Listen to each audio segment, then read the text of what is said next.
We're getting some rare insight into the internal dynamics of the usually secretive Supreme Court this week.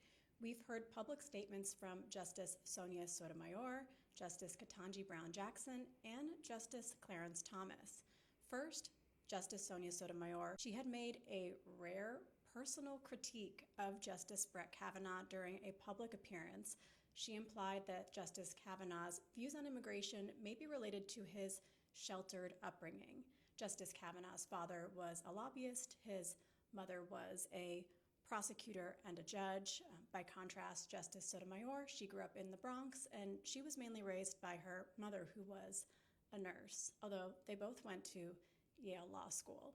But Justice Sotomayor, during this public engagement, had said that Justice Kavanaugh's decision related to these immigration stops that were being made in California based on race, whether someone spoke Spanish, their occupation.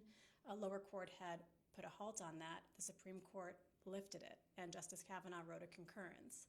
Justice Sotomayor said that this was from a man who, quote, his parents were professionals and probably doesn't really know any person who works by the hour.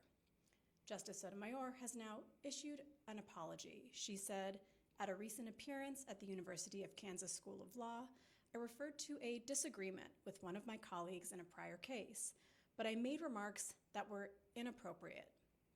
I regret my hurtful comments.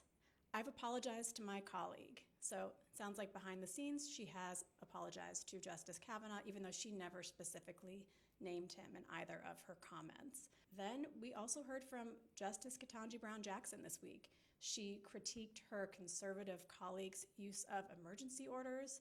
She called them decisions that can, quote, seem oblivious and thus ring hollow.